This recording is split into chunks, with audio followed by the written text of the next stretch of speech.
Hello and welcome to the National D-Day Memorial, at least virtually. My name is John Long, the Director of Education. It's my pleasure to welcome you to our first World War Wednesday program of the summer 2021.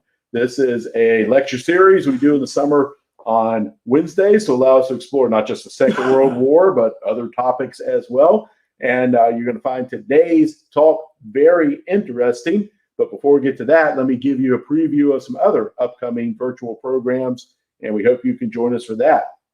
On July 27th, we will have our next book talk, a little bit different than what we've done before with our book talk presentations.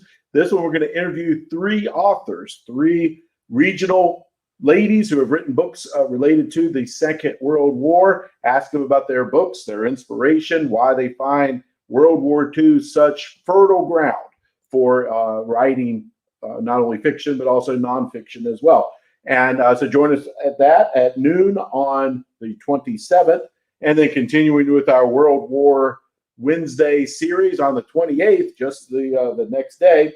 Our old friend Flo Plana from France, who has spoken with us and visited with us many times, will be back to speak on Frank Peregoy, a Virginian Medal of Honor recipient, and a fascinating story of his heroism in northern France. And then in August, we are very pleased to welcome two very well-known World War II historians, John McManus on August 11th, and Craig Simons, wonderful naval historian, on August 25th. So look out for more details to come on those programs, but we hope you can join us live for all of those. And if you can't join us live, they will be on our Facebook and YouTube channels afterwards. So watch it that night or following weekend and get caught up on these fascinating talks. But today, it is my pleasure to welcome another good friend of the National D-Day Memorial. David Snead is professor of history right up the road at Liberty University. Longtime partnership with the memorial. We have worked with his students. They've done research for us. They've come up for volunteer for events. David himself, you'll see for some of our events, handing out programs and doing really anything else we ask him to do.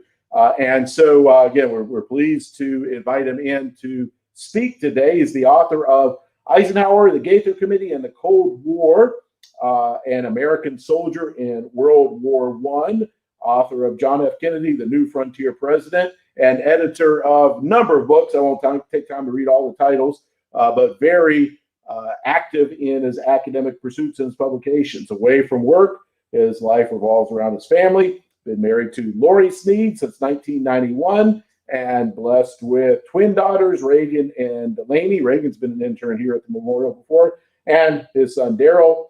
And in education, he has a BA and an MA from Virginia Tech and a PhD from the University of Virginia. So one of those rare hokey wahoo crossovers that we find here in the Commonwealth.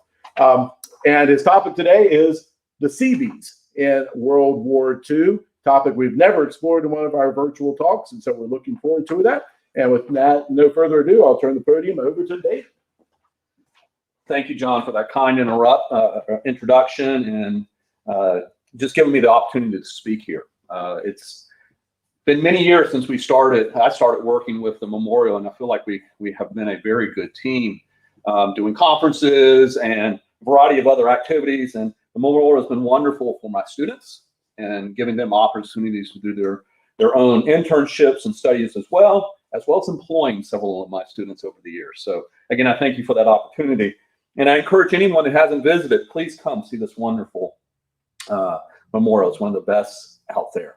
I want to start by giving you just a little bit of an overview of why I would study the Seabees. I'm not a naval historian by training.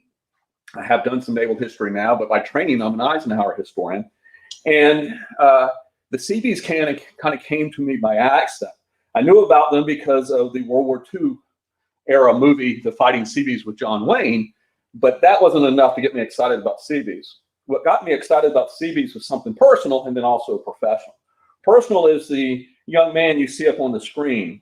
This is my wife's grandfather, James and Camus. As I have underneath, he was a Seabee. He was a father and granddaddy, so I knew him as Granddaddy McCamus. And I had the pleasure of getting to know him in his later years, and he talked to me some about what it meant to be a Seabee. And he even shared with me some stories right before he passed that were very enlightening, and it actually made me want to know more. So after he's passed, I've been trying to do some research on the Seabees to find out exactly what did they do, what was their job. Beyond the personal, dealing with my wife's grandfather, there's professional reasons. As I looked at the Seabees, I realized there really hadn't been much done from a scholarly perspective. In fact, if you are to really dig into the books and so forth, the best book written on the Seabees actually came out at the end of World War II.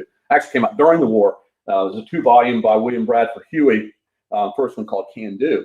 And so since then, there's been some books written and some articles, but nothing nearly in depth and nothing that's needed. So that encouraged me that this was a ripe area for more historical study.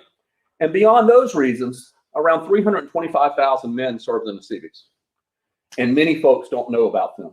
I was actually at a family reunion over the weekend, and one of my brother-in-laws said, what's a Seabee? Well, I'm going to tell you about it in this presentation, but this is a really smart guy who didn't know about the Seabees. And I wanted to take this opportunity to talk about them. And so really quickly, I want to provide a brief overview of why the Seabees were needed. They are actually an invention of World War II. The Seabees did not exist before the war, although there was talk about them. And what had happened is, if you think about U.S. military history, most American wars and the U.S. military in general had been in North America. They had not gone overseas very much. So there wasn't a need for a lot of construction overseas prior to World War II. The Spanish-American War was too short, and the World War I was unique in that the Americans weren't there that long, about a year and a half. And when the Americans went into France in World War I, they mainly went into facilities that had already been built. So any construction could be done by the engineers that were part of military units, or the surface supply or French contractors. We did see in World War I a kind of a precursor. One of the things that happened in the war is that the military grew substantially in the short time the U.S. was in it. So they had to build a lot of bases very quickly. And the Navy built a lot of their bases around the Great Lakes. Ends up being the Great Lakes Naval Station. And they used a lot of civilian contractors for that. And so that kind of was a precursor for a need. But after World War I, that kind of faded away. So there are engineers in the military and the Navy, but they're relatively small in number. In the middle 30s, 1930s, that began to change. You have Germany and then Japan both expanding. Germany in the European area of theater, the Japanese in the Pacific and in Asia. And so what that showed to those serving in the military and others was that there could very possibly be a war involving the United States overseas in the not too distant future. And so especially within the Navy, you have different figures beginning to think about what will we do for construction projects overseas, and specifically in the Pacific, where they might be fighting in islands that were very underdeveloped. And so there was consideration being given then, this is from the mid-30s on. This accelerates in 1941 because you have a growing war in particular. The European War had been going on for 2 years. Japan's fighting in China that had been going on for 4 years. Things were escalating. And then we have Pearl Harbor. And on December 7th, the United States is brought into this war. And this brought into question a very significant point that some in the Navy were talking about already. And that was that the Navy was relying heavily on civilians for construction overseas. Prior to Pearl Harbor, there were 70,000 civilian contractors working with the Navy overseas in some capacity. These civilian contractors, construction workers, were really in a pretty dangerous position if a war broke out. And one of the big problems was they could not defend themselves, and they could not join with the military forces that were out of sight, because as civilians, they would be considered as guerrillas or as spies if captured armed. and they can be shot on the spot or executed at spots. And so in many ways, these civilian contractors, hate to say it, but would get in the way. Sometimes it would hamper what the military could do because the military had to go out of its way to protect them. A prime example is this group I have on the screen, and I'm using this representing these 70,000, but on Wake Island in the Pacific, this is west of Pearl Harbor and the Hawaiian Islands, the U.S. was building up Wake as a base, and there were 1,200 civilian contractors on there. And one of the first targets for the Japanese after Pearl Harbor was actually Wake. And it's got a fascinating history, but before Christmas 1941, Wake Island was captured. And with them, the 1,200 contractors on the island were. About 70 died in combat. They weren't serving in combat, but in just the fighting, being kind of caught in a crossfire. The Japanese ultimately took 1,000 of them roughly back to the home islands to work as forced labor, and they left 100 on the islands. Now, there was no way to know it at the time what would happen, but ultimately 98 men who were left on Wake Island were executed by the Japanese in 1943. So it highlighted the dangers. The man on the screen, Admiral Ben Morrill, had foreseen some of this. He was the chief of the Navy Bureau of Yards and Docks, basically handled the shipyards themselves. And he had been an advocate for creating military construction battalions before the war, and even started kind of getting the ball rolling with permissions in the months before Pearl Harbor. Obviously, Pearl Harbor is going to accelerate the need for this, and see what happened at Wake. And through his efforts and those efforts of others, Morrill is able to convince the Navy to create the Seabees construction battalions. That's where the letters come from, literally the letter C and then B.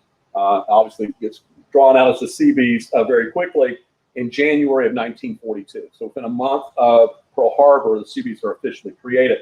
For his efforts, Morrill is known as the father of the Seabees, but also King B, the King Seabee, as it is up there on the screen. Creating the Seabees was just part of it. This happened, I mean, for those who were alive at the time, the country is in, turmoil is not the best word for it, but it's mobilizing quickly. A lot is happening. And there's a lot of competition for the manpower that's going to be needed, and they have to kind of regulate that. And so the Seabees have to figure out how to recruit the men that they needed. And the average Seabee recruit is going to be different than the average recruit, say, for the Marines or a Navy seaman or an Army GI. The Seabees are typically, what they're looking for Seabees are experienced construction workers. So these are men who are typically older, more experienced, higher paid. Oftentimes they already have families, so from the draft perspective, they weren't necessarily the first to be drafted. And so they had to figure out how to recruit them and who to get. Thankfully for the Navy, many of the future Seabees were more than willing to enlist. They were, like many young men at the time, ready to enlist to do their patriotic duty. Obviously, posters were created. You can see on the screen. This was actually a recruiting sticker for the Seabees, the different posters encouraging them to enlist. And so they really didn't have much difficulty finding people to enlist, but it was a kind of a unique problem. With the enlistees, they were looking for men age 18 to 50. That was the initial guidelines. 18 was on the very young end for a Seabee because, again, you had experience. But there were actually a couple of that were over 60 that managed to get in, lying about their age. Typically, you hear about lying about their age younger, not necessarily older, but several did to get in. To encourage more enlistments, the Navy did agree to pay the Seabees more than the average new military personnel, around $140 a month. That's less than most of them could have made in private life, but better than the average pay of a GI or a Marine. And their numbers are going to grow pretty quickly, and I'll address that in just a minute. Once recruited, they have to be trained. Now, training the Seabees is going to be interesting. I want to start with where were they trained? The Seabees are going to establish numerous bases. The Navy is for Seabee training. They're going to have different jobs. What I have on the screen are the 4 most significant bases, and there's many, many others. For basic training, most of the soldiers are going to go to Camp Perry. Initially Camp Allen, and then Camp Perry. Camp Perry was open near Williamsburg, Virginia. From Camp Perry, they normally would go to Camp Endicott, which was in Davisville, Rhode Island. And then oftentimes after that, some units would deploy to Gulfport, Mississippi for further training. And then every unit that was going to fight in the Pacific Theater would end up at Fort Hueneme, which is about 40 miles north of Los Angeles, very close to Ventura, California. Familiar with that area? Still today, the primary Seabee base, Navy Seabee base for the U.S.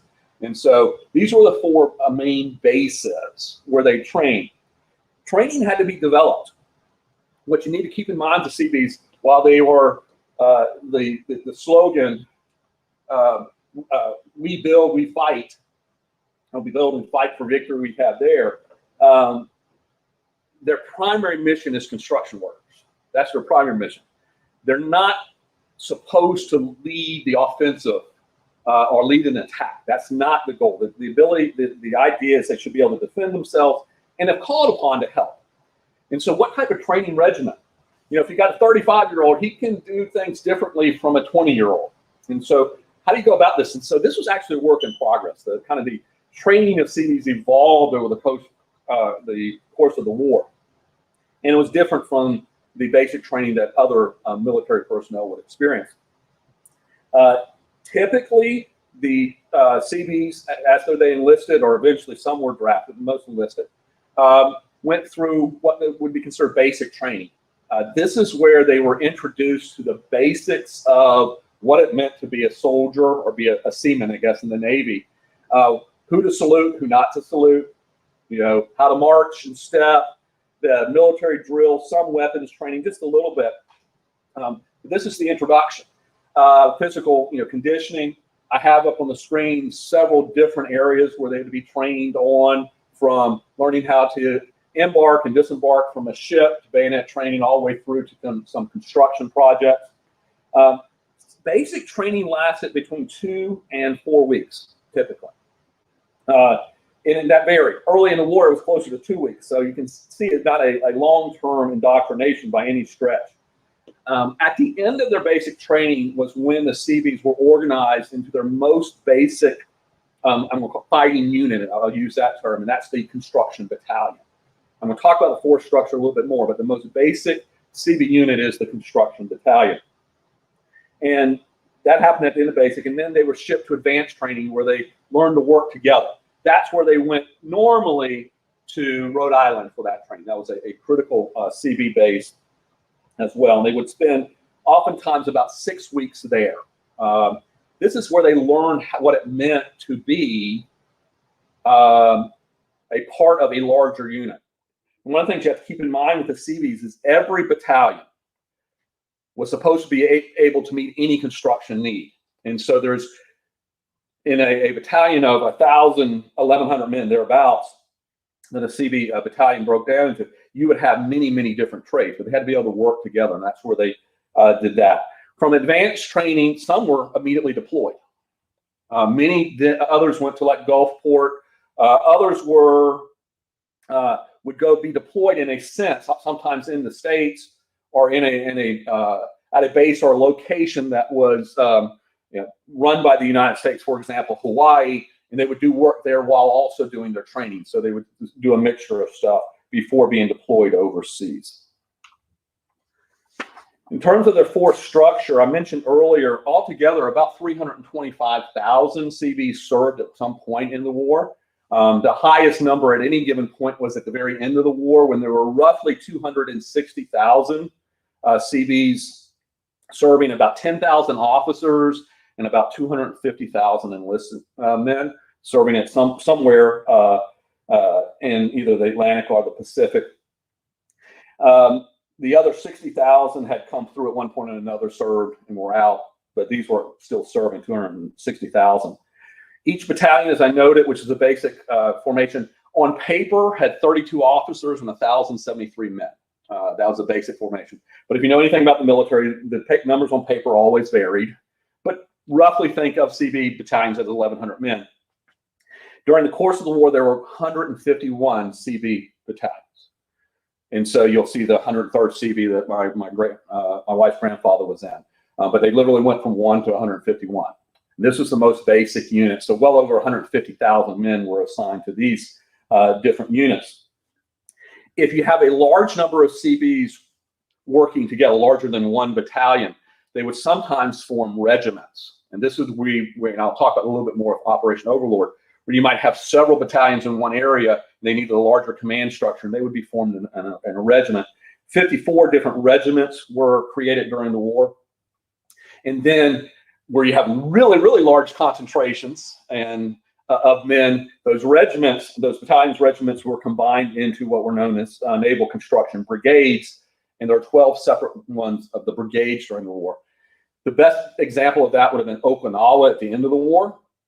I was speaking to John before this started about Okinawa, and at the end of the war, there were over 50,000 Seabees on Okinawa, as well as 50,000 other engineers. So over 100,000 engineers just to build Okinawa into the base that would be used to then strike Japan. Thankfully, wasn't necessary, but they were there.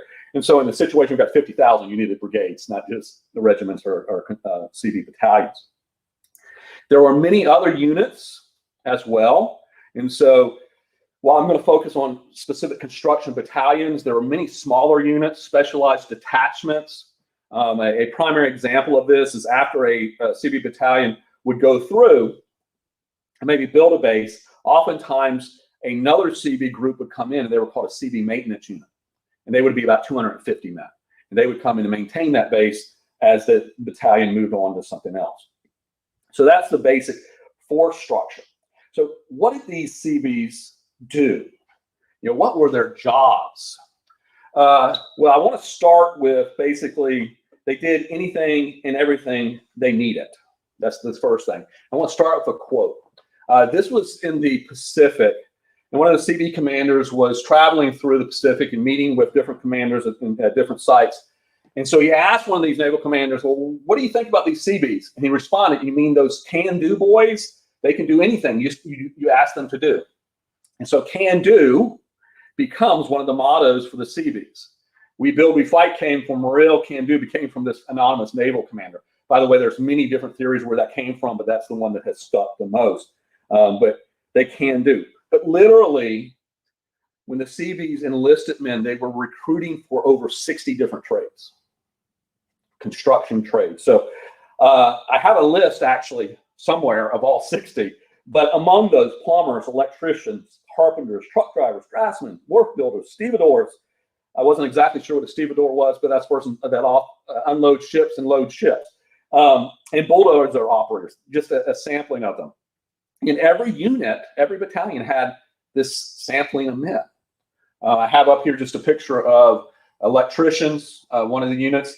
The electricians sort of different jobs. So the Seabees really did any type of construction work. If necessary, they could fight as well. And I'll mention that as we go further. But again, mainly they're there to do construction. They also oftentimes had to come up with their own equipment. Now, I kind of jumped ahead, but I'm going to talk about pontoons, a real exciting topic I know for most. But I'm going to talk about pontoons for a few minutes in just a minute. But what you got to keep in mind about World War II is sometimes something that we often overlook in a modern society is that when the Seabees went into action, and this would be any part of the military, but for the Seabees, they were going oftentimes in the areas that were undeveloped, not just underdeveloped, but undeveloped. Now, this is especially true in the Pacific. They went to numerous islands. I'm going to show you an example. Islands that most of us can't pronounce, that people could not find on a map. These islands did not have infrastructure to begin with. And so the Seabees had to basically take what they needed with them or improvise. And so over time, they're going to figure out what they needed to do this. Think about from a naval perspective, they need piers, they need docks, they need other facilities on the ground. So anything related to close to the water, they would have to build. And so they had to come up with how to do this. The areas that are going to be other than being underdeveloped, many of them suffer combat damage. That is, the Seabees come in after the Marines oftentimes, sometimes after the Army have taken an area and they're building up a base. A lot of these areas have been destroyed or suffered damage. I'll show you a picture in a couple of minutes of Seabees working on Guadalcanal. And one of the things they constantly had to do was repair Henderson Field, the airfield there. And so the Seabees had to be ready for just about anything. And in ways I describe them kind of as tinkerers, adapters, pragmatists. If they needed something, they would figure it out. Future Chief of Naval Operations, Admiral Harold Stark, said this about the Seabees: "Nothing you or anyone else can say would be justice to the wonderful work of the Seabees. If you wanted a piece of equipment, all you had to do was tell the Seabees. If they didn't have it, they would make it." And so this is kind of the part of it. Who are these men? What do they do? They're can-do boys, can-do men, and they work to put it together. And so why do I have pontoons up on the screen? Well, one of the Seabee innovations, and one of the most important innovations, were the pontoons. Now, pontoons, the concept has been around in military history for a very long time. But the Seabees are going to modify them. In particular, the man on the upper left, or as I look at it, the upper left, so probably on your right, but John Laycock. John Laycock was one of Morrill's officers, and Laycock had been working on this idea for several years. How can we build basically portable construction materials that would be easy to link together, to put together, to build structures? How can we do that? And he saw some pontoons, really big ones, at some of the naval bases he worked at. And he's like, oh, I like the idea, but that's not practical. We got to be able to transport these. And so he began experimenting, and he actually used cigar boxes to experiment. And so I know this is a stage photo of him, but he literally went around the base collecting all the leftover cigar boxes and started figuring out how to configure them together, how to connect them. He used wood to connect them and what strength they would have. So he began experimenting and then designing different types of structures. And that's what you see in the picture of Laycock showing Morrill there, these different types of structures that they could build. And ultimately what Laycock and his men came up with was a very basic design, but an incredibly sophisticated yet simple design that was critical to the war effort. And that was these pontoons, particularly the T6, but the T7 was important as well. These pontoons were 5 by 7 by 5 foot. Okay, so there's rectangular blocks. Think of them as Legos or as blocks that you can connect together. You can see on the pictures, the corners have those little triangles. That's where they could be connected together. So it actually designed specific tackle to be able to connect these pontoons together. And what you could do was you could build from these, build out and build almost anything. You build up, but mainly build flat barges, things like that. One of the things they quickly realized, and that's the reason you have the T7 pontoon, is if you're building things like a barge, most of these barges have to run all the way to the shore. They needed a rounded bottom as they came up on the sand. And so that's where they came from. These things are incredible. I know I said that. They have pipes running through them. They're hollow, but they have pipes running through them. These weighed 1 ton, but they could float in 18 inches of water.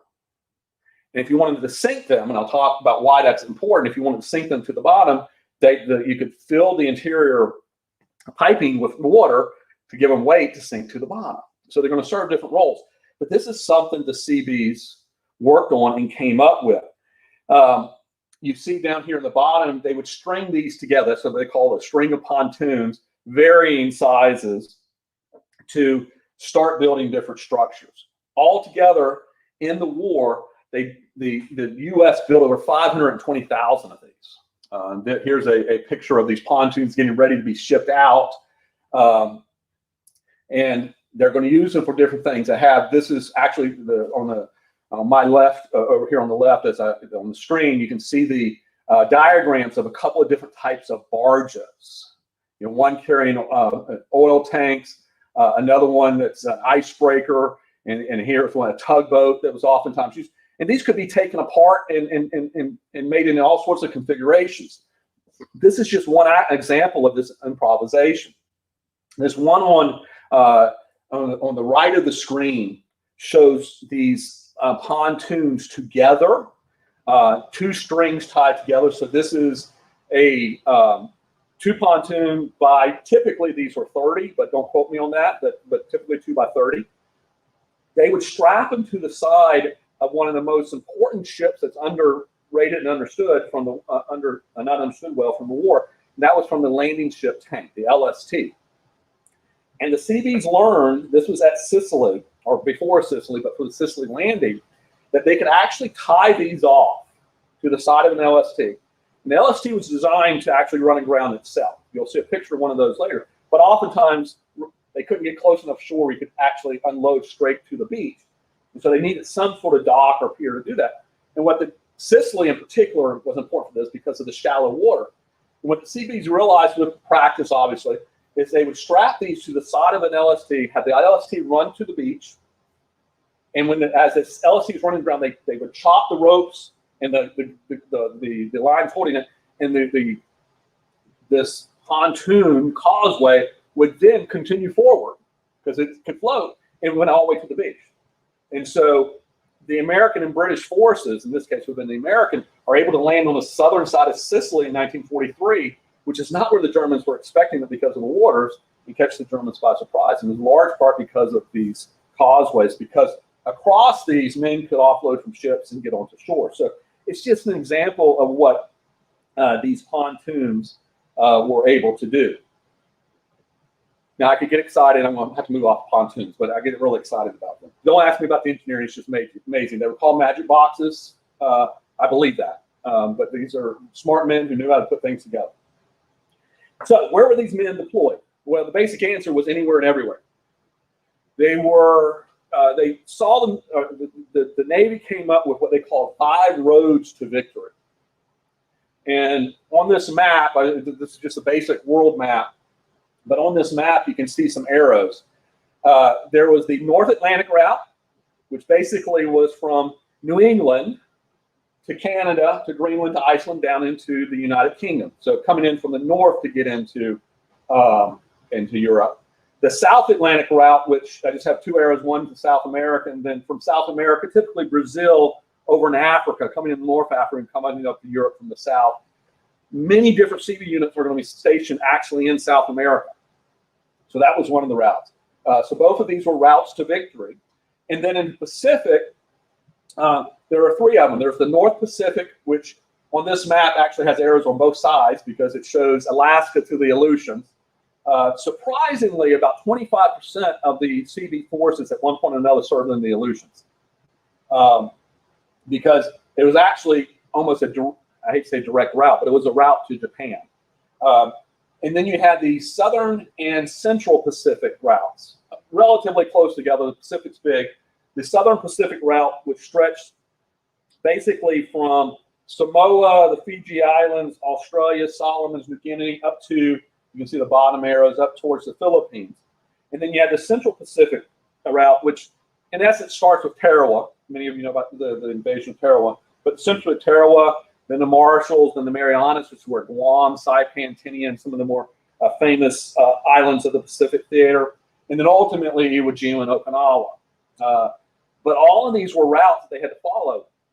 And so my answer to the question, where did the Seabees deploy? Anywhere they were needed along these routes. That's what's critical to understand. All of them were used. All of them were important in different ways. Now, I just want to touch on some examples of early deployments. I decided in this presentation not to try to talk about any specific deployments in any length. In part, I didn't want to leave out, focus on one battalion and then 150 others. So I just want to do a sampling, but just to give you an idea of where these men went. The very first Seabees to go overseas went to Bora Bora in French Polynesia. They were sent there to build a seaplane base and oil tank facilities, about 100 men. They were there by mid-February 1942. So when I talked about training earlier, they were created January 5th, but I think it was February 17th, they're on Bora Bora. So training-wise, they're not given a lot. They don't need a lot of technical construction training. That's their background. They need the military training, but that was their first deployment. Bora Bora was not in a combat zone, but they were needed for facilities, and that was oftentimes the case. Their first combat deployment was at Guadalcanal, very soon after The Marines went into Guadalcanal. This picture was actually as of September 1st. The 6th CB Battalion was had come ashore and was working in Guadalcanal. One of the main things they did, and I mentioned it earlier, was keep the airfield open. This was Henderson Field. Oftentimes under fire, because the Japanese would attack Henderson Field just about every night, and they would go fill holes on the runway, make sure it was on operation. Other places, I put this up on the screen in part because I doubt I could have pronounced it, but Espirito Santo, which actually was southeast of the Solomons, between kind of Fiji and the Solomon Islands, Seabees seaplane base. I wanted to throw in the Aleutians, because you can imagine, hopefully, kind of building in the Aleutians, what that'd be like. And so building an airfield in the Aleutians. These are just a sample. All of these at least started in 1942. In the Atlantic, you kind of have the same type of range. In fact, if anyway, it's bigger. You have South America, the North Atlantic, Africa. And I noted earlier that on the southern route, there are CB bases or CB stations throughout South America. You don't normally think about Ecuador, and that's my shout out to Prof. Jones from the History Department, as having a U.S. presence in World War II, but it did. In the Galapagos Islands, you had a seaplane base built by the Seabees. If somebody's asking, why would they do that? Well, it's to protect the Panama Canal. Somebody coming up from the south to get to the Panama Canal. Built as part of Operation Torch. This is the Seashore North Africa. Seabees came in after that. Fighting still going on to build naval facilities. One of the things to keep in mind with Seabees, they're always there to build for the next operation. And so they built bases in Algeria. I show a dry dock in Newfoundland. This is in Canada, the North Atlantic route. You can notice the pier leading out to is the pontoons. Just another thing. And then I want to throw in Iceland. Again, I can't imagine, Iceland's a beautiful country, but working there year-round would be a challenge when it's outdoors. But building a dock to reach deeper water. These are just a sampling of what Seabees did. And so when asked, where did they deploy? They deployed anywhere and everywhere. And as the war went on, the number of places actually grew and expanded. I will close that before going on to my little case study. At the end of the war, in 1945, the Seabees are generally recognized for what they did in the Pacific. But they were in the European theater, like I pointed out. Seabees actually helped the Army cross the Rhine River. You don't think, the Rhine River is pretty far inland, so you don't think of it is water, but Seabees were called upon to help the Army cross the Rhine River. So that's a story you don't hear about, but it's something that they did. So we have kind of the overview of the Seabees. I want to touch on, for a few minutes, Operation Overlord and their involvement in that. Since we are at the D-Day Memorial, I thought it would be good to do a quick overview. And this is where I've actually done quite more research. And that is, what was the Seabees' role in Overlord?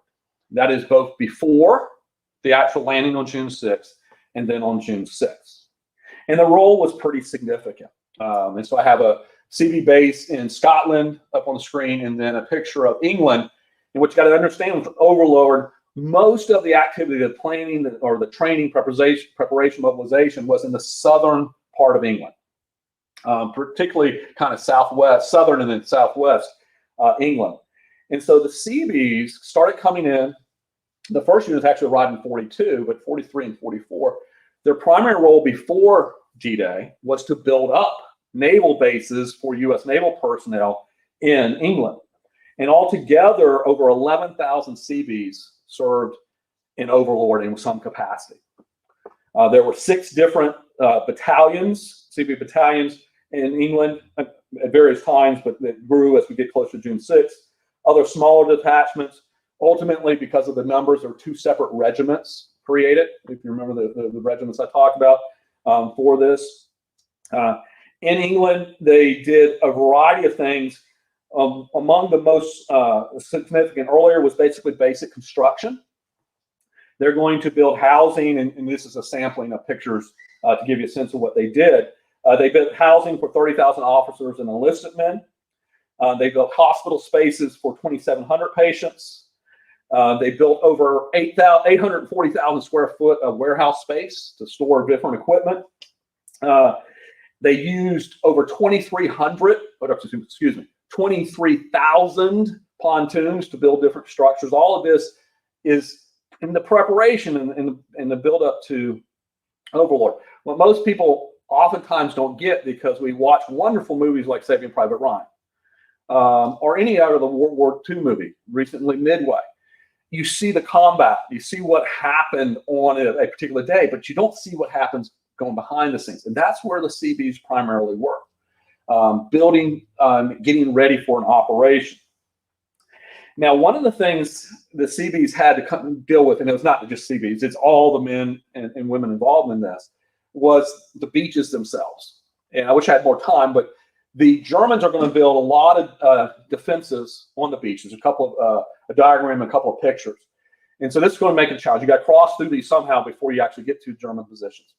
In addition to that, there are a lot of natural obstacles. These are things like the tides. The Normandy beaches have a huge tidal range. That is, the difference between low tide, where the watermark is, and high tide is huge. At points close to 500 yards difference. The water is very shallow too, so that's another thing that I'll touch on. But these are natural things that have to be overcome. And so the Seabees, thinking of water, okay, are going to be principally involved in doing a lot of that, overcoming some of these obstacles. So what did the Seabees do on D-Day? What were some of their roles? Well, they were part of Gap assault teams. The Navy created naval combat underwater demolition units, NCDUs as they were called, and they were combined with Army engineers to create teams, small teams, and there were 8 Gap assault teams for both Omaha and then 8 for Utah. And their role was basically to go in just ahead of the invading forces to clear paths. Their goal was 50 by 300 yard path through the obstacles. About a third of the volunteers for these Gap teams were Seabees. And so that's overlooked. This is where the Seabees suffered their most casualties on D-Day. Beyond that, the Seabees are going to help construct what was known as an artificial harbor, but it was Mulberry A. So this is a common story you've heard about the mulberries. There's one off of Omaha, one off the British beaches.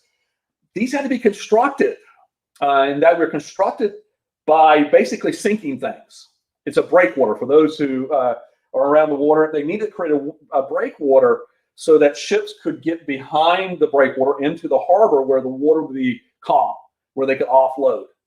Because one of the things that's oftentimes overlooked with D-Day and any other type of amphibious operation is almost all of the resupply has to come through the beaches.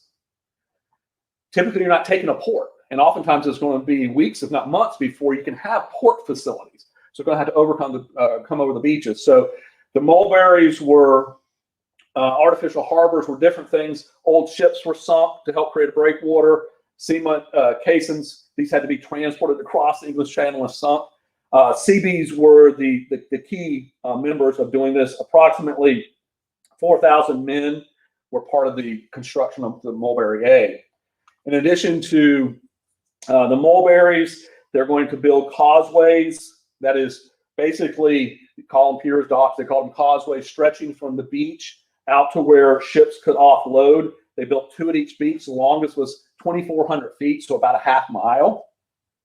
And this, without going into detail too much, you can see different troops or jeeps unloading. At the very bottom, you can see this is at low tide.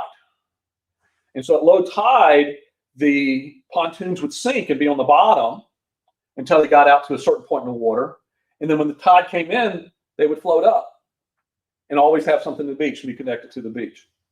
And so they built these.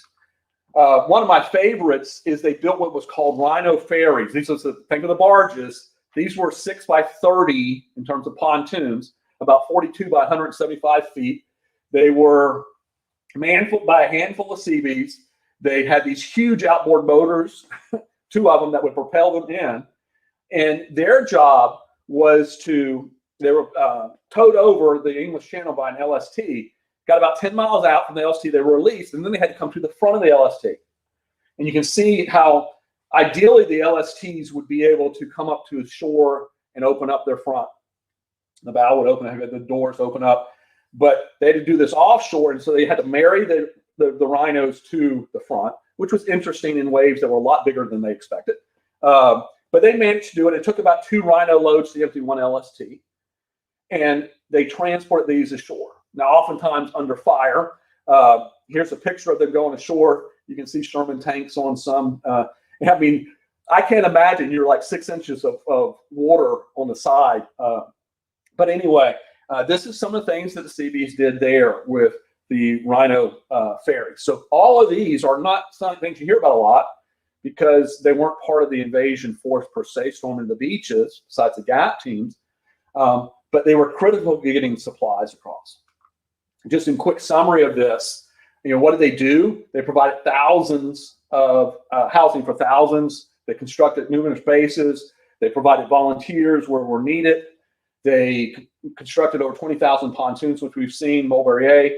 The point I want to make most is over the first couple of days of Operation Overlord, June 6th to June 8th, 85% of all the vehicles that came ashore came across these Rhino ferries. Now, I will not be arrogant and say the Allies don't win without the Rhino ferries or without Seabees, but their efforts made this, relatively speaking, more achievable, and that's why they're important. Now, to wrap up, having done Overlord, I want to look at overall their work and their recognition. Over the course of the war, they built over 400 bases. These are major bases at a cost of $11 billion.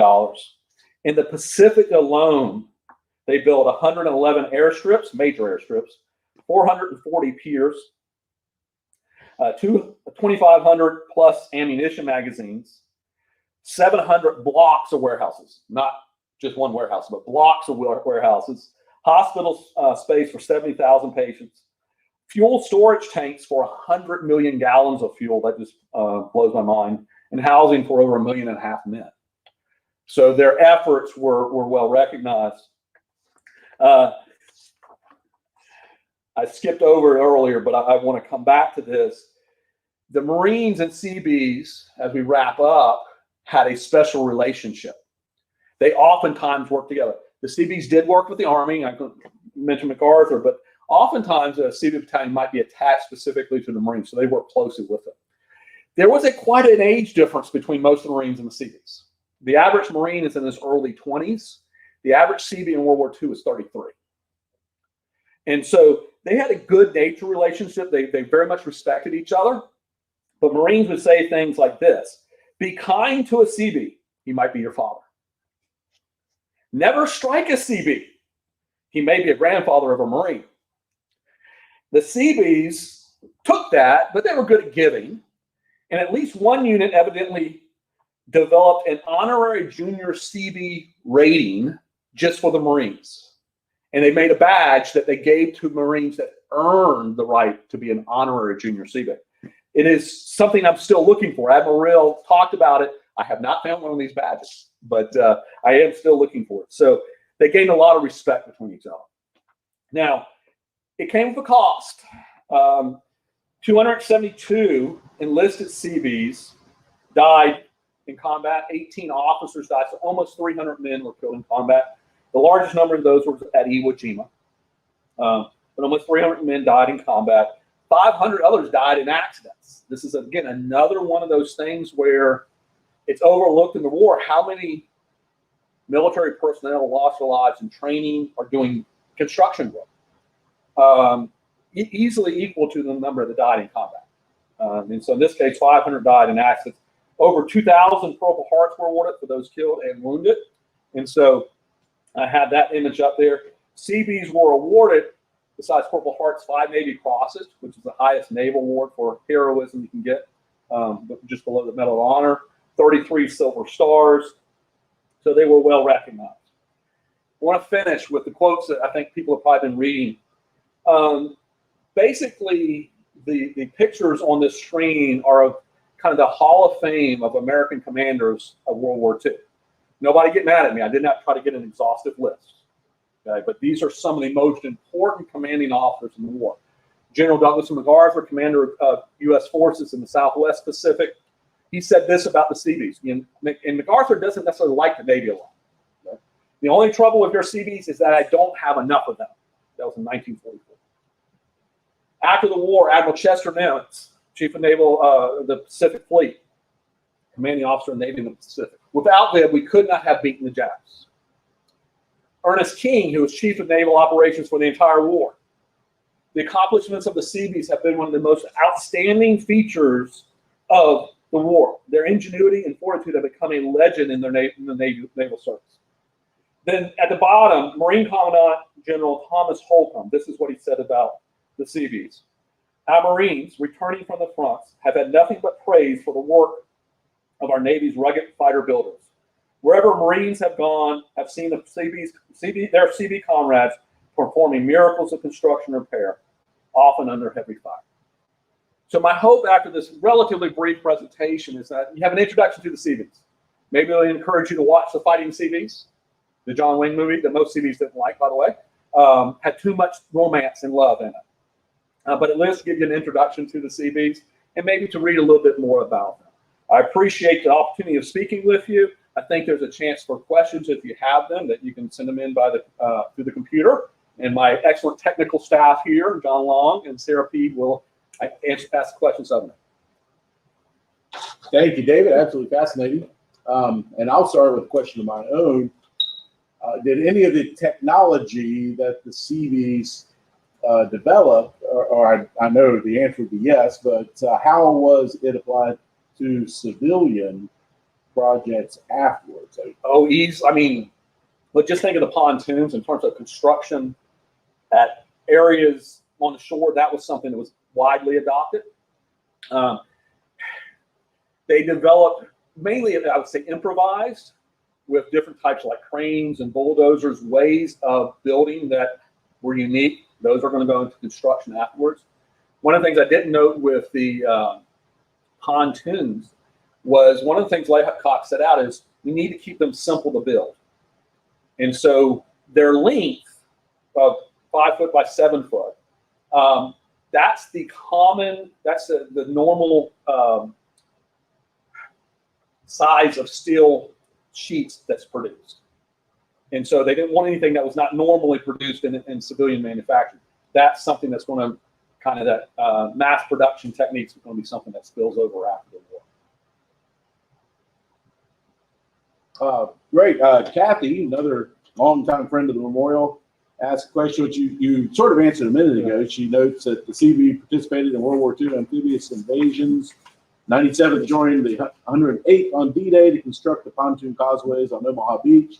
And then she asked the question, how many died in construction accidents in World War II? Well, it was 500 that died in various sorts of accidents. I don't have that broken down, like where they were, but 500 men died in construction accidents of one sort or another. So outside of combat during the war. I mean, it's dangerous work. I mean, I didn't talk about one. There were Seabees who were trained in demolition. So normally they build stuff, but they also blew up things. That's one of the reasons you have the large number of volunteers in the Gap assault teams, because those were trained in actually demolition. And so they're dealing with obviously heavy equipment. They're dealing with things that are heavy and can break. If you can imagine, I'm thinking about the picture I showed of all the pontoons. If one of those pontoons falls, it breaks the injuries that would come from that. So it could be very dangerous work. I decided specifically not to talk about this as a focus, but I did my personal thing with my wife's grandfather, my mother-in-law's father.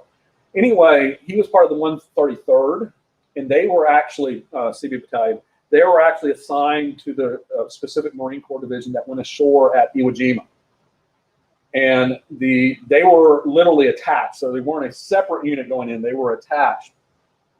And so in that case, they faced combat like the Marines. And in ways that first day, I don't want to overemphasize this because you're talking about 1,000 men and then some other detachments. But most of the Seabees came ashore 2-4 hours after the Marine landing at Iwo Jima.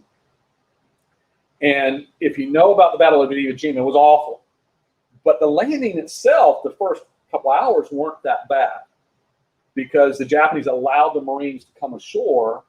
And what they wanted to do was allow the Americans to build up on the beaches and then attack. And they had pre-sighted with artillery. And so the Seabees came ashore when the Japanese actually counterattacked. And so they were under, not only Marines, but Seabees on the beaches as they're unloading under heavy fire. So I didn't really talk about that more, but that's where they suffered their most casualties as the whole 325,000 was at the Iwo Jima. Were any Seabees lost in Slapton Sands? I'm sorry? Were any Seabees lost at Slapton Sands? It's a good question, and I would say I don't know. They were there, and my guess is there's probably some, but I've never seen figures broken out for it. And that was in the training for D-Day for those who. Then other questions come in. Were there any African American Seabees? They were. There were 2 battalions that were created during the war. There's pressure.